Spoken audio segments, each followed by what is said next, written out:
दोस्तों, हाल ही में नेटफ्लिक्स पर सेक्टर 36 मूवी को रिलीज किया गया था, जिसमें विक्रांत मैसी ने एक साइको किलर का रोल प्ले किया है, जिसमें उनकी एक्टिंग वाकई कमाल की है। लेकिन क्या आप जानते हैं कि इस मूवी की स्टोरी एक रियल इंसिडेंट से ली गई है? आपको जानकर हैरानी होगी कि साल 2006 में जो निठारी हत्याकांड देश में हुआ था, उसी से इंस्पायर होकर इस मूवी को बनाया गया है। तो आज की वीडियो में कहानी है निठारी हत्याकांड की, जिसने उस समय पूरे देश को हिलाकर रख दिया था। आज की कहानी शुरू करें उससे पहले आप सभी से रिक्वेस्ट है कि वीडियो को एंड तक जरूर देखें और ऐसी ही कहानियां सुनने के लिए चैनल को अभी सब्सक्राइब करें, और वीडियो अच्छी लगे तो उसे लाइक करना ना भूलें और अपने विचार कमेंट्स में जरूर बताएं। सो विदाउट एनी डिले आज की स्टोरी को करते हैं स्टार्ट। साल 2005 नोएडा के निठारी गांव में एक एक करके स्लम एरिया में रहने वाले गरीब बच्चों के गायब होने का सिलसिला शुरू होने लगा था। गरीब बच्चों के माँ बाप पुलिस में जाकर कंप्लेंट करवाते हैं, लेकिन क्योंकि वो झुग्गी झोपड़ी में रहने वाले लोग थे तो पुलिस उनकी बात को अनसुना कर देती थी। लापता हुए बच्चों में लड़के और लड़कियां दोनों शामिल थे। जब इन बच्चों के माँ बाप पुलिस को अपनी आप बीती बताते तो पुलिस वाले ये कहते कि ये लोग अपने बच्चों की सही उम्र नहीं बताते थे, उनके बच्चे जवान थे और अपनी मर्जी से कहीं चले गए थे और कुछ समय बाद वो अपने आप ही लौट आएंगे। इन गरीब लोगों के पास पुलिस पर दबाव बनाने का कोई तरीका नहीं था और इस वजह से ये अपने हालात से समझौता कर लेते हैं। फिर कुछ समय बाद निठारी में एक और केस सामने आता है। फरवरी 2005 में रिम्पा हल्दर नाम की 14 साल की एक लड़की अचानक से गायब हो जाती है, जिसके बाद रिम्पा के पेरेंट्स पुलिस में जाकर कंप्लेंट दर्ज करवाते हैं, लेकिन इस बार भी पुलिस किसी भी तरह की कोई कंप्लेंट दर्ज नहीं करती। रिम्पा के घर वाले भी रिच बैकग्राउंड से नहीं थे, जिस वजह से वो किसी भी तरह का कोई दबाव पुलिस पर नहीं बना पाते। इस केस के कुछ दिनों बाद स्लम एरिया में रहने वाले बच्चे घर के बाहर क्रिकेट खेल रहे थे। खेलते खेलते उनकी बॉल पास ही की नाली में चली जाती है, जिसके बाद कुछ बच्चे बॉल निकालने की कोशिश करते हैं। तभी उनमें से एक बच्चा देखता है कि नाले में से एक ब्लैक पॉलिथीन में से एक हाथ बाहर निकला हुआ है, जिसको देखकर बच्चे डर जाते हैं और शोर मचाकर आसपास के लोगों को इस बारे में जानकारी देते हैं, जिसके बाद में पुलिस को कॉल किया जाता है और पुलिस मौके पर पहुंचती है।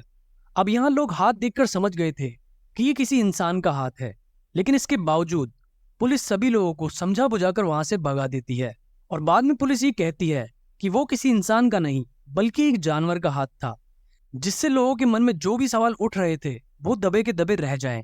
इस नाली के पीछे ही एक बड़ी सी कोठी थी और इस कोठी का नाम था कोठी नंबर D5। खैर, इस इंसिडेंट के कुछ दिनों बाद ही साल 2006 में पायल नाम की एक लड़की भी निठारी गांव से लापता हो जाती है और पायल के गायब होने के बाद ही कुछ ऐसे सच बाहर आए जिसने इन सभी मिसिंग केसेस में जान डाल दी। पायल के गायब होने के बाद जब वो अपने घर नहीं पहुंची तो पायल के पिता नंदलाल अपनी बेटी का पता लगाने के लिए आसपास की जगहों पर खोजबीन करना शुरू कर देते हैं। इसी बीच उनकी मुलाकात एक ऑटो ड्राइवर से हुई, जिसने पायल को कोठी नंबर D5 पर उतारा था और वो पायल के पिता नंदलाल को बताता है कि पायल उनके ऑटो में कोठी नंबर D5 पर आई थी और जब वो अंदर गई थी तो उसने ऑटो चालक को ये कहा था कि आप थोड़ी देर बाहर ही रुकना, मैं थोड़ी देर में वापस लौट आऊंगी। और ऑटो ड्राइवर कोठी के गेट के बाहर ही पायल का इंतजार करता है। काफी देर बाद भी जब पायल कोठी से बाहर नहीं आती तो ऑटो ड्राइवर अंदर की ओर जाकर बैल बजाता है। तभी उस कोठी से सुरेंद्र कोहली नाम का शख्स बाहर आता है और ये पूछने पर वो बताता है कि पायल तो काफी देर पहले ही जा चुकी है। ये सुनकर ऑटो ड्राइवर को उसकी बात पर बिल्कुल भी यकीन नहीं होता, क्योंकि ऑटो ड्राइवर अपना किराया लेने के लिए गेट के बाहर ही खड़ा था।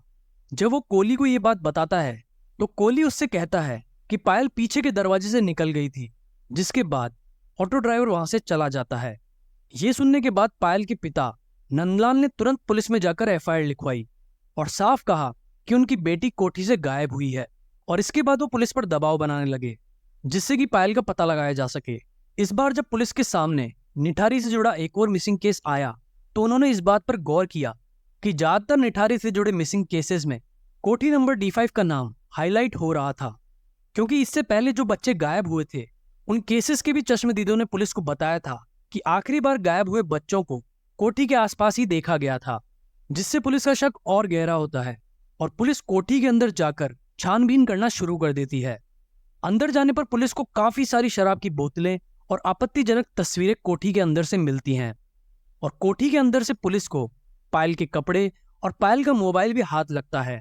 पुलिस ने जब पायल के कॉल रिकॉर्ड्स खंगाले तो उसमें मोनिंदर पंढेर, जो कि कोठी नंबर D5 के ऑनर थे, उनका नाम सामने आता है और काफी सारी कॉल गर्ल से जुड़ी डिटेल्स भी पुलिस को मिलती हैं। दरअसल इस कोठी के ओनर मोनिंदर पंढेर एक काफी बड़े बिजनेसमैन थे, जो कि कभी कभार मौज मस्ती के लिए इस कोठी में आया करते थे और इस काम में उनका नौकर सुरेंद्र कोहली भी उनका साथ दिया करता था। खैर, जब पुलिस कोठी के अंदर पहुंची तो कोठी के बाहर लोगों की भीड़ इकट्ठा होना शुरू हुई। ये वही लोग थे जिनको शक था कि उनके बच्चे इस कोठी से ही कहीं गायब हुए थे। लोगों ने देखा कि कोठी के पीछे एक बड़ी सी ग्रिल लगी हुई थी, जिसके पीछे एक गंदा नाला बहता था। लोगों ने देखा कि कोठी के पीछे नाले में काफी सारी काली पॉलिथीन पड़ी थी और लोगों ने तुरंत पुलिस को इसके बारे में जानकारी दी।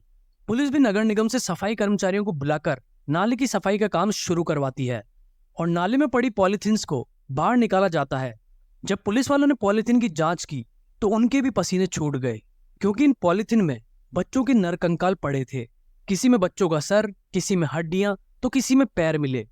पुलिस इन सभी बैग्स को निकलवाती है और देखते ही देखते पुलिस वालों के सामने थैलियों का पहाड़ बन जाता है। जब इन नरकंकालों की DNA सैंपलिंग की गई तो ये उन पेरेंट्स से मैच हुई जिन्होंने अपने बच्चों की मिसिंग कंप्लेंट करवाई थी। इसके बाद 29 दिसंबर 2006 को पुलिस कोठी नंबर D5 के मालिक मोनिंदर सिंह पंढेर और उनके नौकर सुरेंद्र कोहली को गिरफ्तार करके थाने ले जाती है। थाने में ले जाने के बाद मोनिंदर सिंह पंढेर किसी भी मर्डर में अपना हाथ होने की बात से साफ इनकार कर देते हैं और पुलिस को बताते हैं कि वो अपने काम के सिलसिले में अक्सर बाहर ही रहा करते थे और कभी कभार ही इस कोठी में आते थे।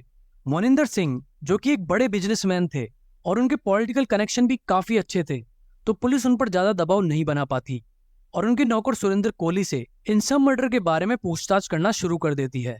जिसके बाद सुरेंद्र कोहली जो राज उगलता है, उससे यूपी समेत पूरा देश सकते में आ जाता है और वो पुलिस को बताता है कि मोनिंदर पंढेर अक्सर जब भी कोठी पर आते थे तो अपनी हवस को शांत करने के लिए वो कॉल गर्ल्स को बुलाया करते थे और कोहली इस काम में अपने मालिक की मदद किया करता था। जब वो अपने मालिक को ये सब काम करते हुए देखता तो उसके अंदर का शैतान जाग जाता और वो अपनी आग बुझाने के लिए आस पड़ोस के छोटे बच्चों को अपना निशाना बनाता था, क्योंकि वो जानता था कि ये सभी बच्चे गरीब तबके से आते हैं। अगर वो गायब हो भी गए तब भी उनके घर वाले ज्यादा कुछ नहीं कर पाएंगे। पहले वो बच्चों के साथ दुष्कर्म करता और फिर उनको जान से मारकर बोरी में बंद करके कोठी के पीछे गंदे नाले में फेंक देता।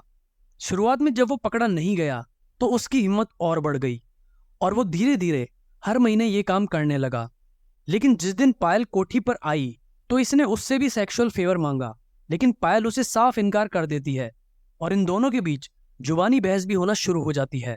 जिसके बाद गुस्से में आकर सुरेंद्र कोहली पहले उसे जान से मारता है, फिर उसके शरीर के साथ दुष्कर्म करता है और फिर शरीर के छोटे छोटे टुकड़े करके नाले में फेंक देता है।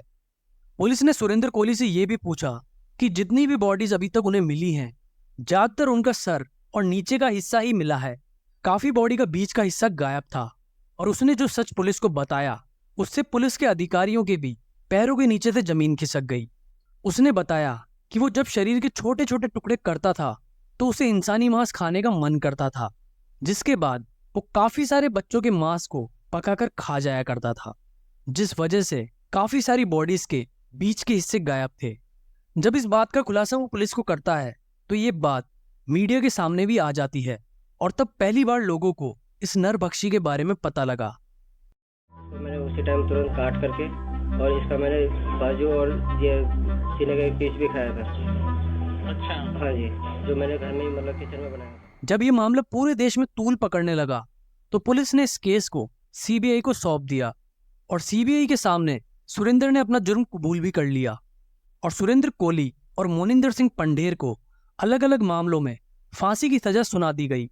लेकिन 17 साल तक केस चलने के बाद कोर्ट ने दोनों आरोपियों को साल 2023 में ये कहकर बरी कर दिया कि जो सबूत CBI की तरफ से पेश किए गए थे उससे ये बात साबित नहीं होती कि इन किलिंग्स में सुरेंद्र कोहली और मोनिंदर सिंह का हाथ था।